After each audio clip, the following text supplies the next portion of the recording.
The story is told of a certain minister who became disturbed when a shabby old man entered his church every day at noon, stayed for a few minutes and then left. What could he possibly be doing, he thought. And he said to his caretaker, "Question the old man to see what he does. After all, the place was full of valuable things." "I come to pray," said the old man in answer to the caretaker's questions.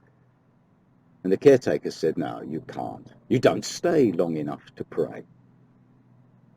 "Well, you see," the shabby old man said, "I cannot pray a long prayer, but every day at 12 o'clock I just comes and says, 'Jesus, it's Jim.' And I waits a minute and then comes away. Just a little prayer, but I guess he hears me."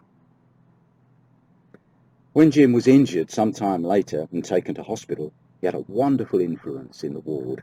Grumbling patients became cheerful, and often the ward would ring with laughter. "Well, Jim," said the sister to him one day, "the men say you're responsible for this change in the ward. They say you're always happy." "Aye, sister, that I am. I can't help being happy. You see, it's my visitor. Every day he makes me happy." "Your visitor?" The sister was puzzled.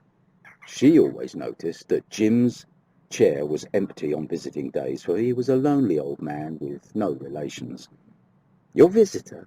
But when does he come?" she asked. "Every day," Jim replied, the light in his eyes growing brighter. "Yes, every day at 12 o'clock he comes and stands at the foot of my bed. I see him, and he smiles and says, 'Jim, it's Jesus.'"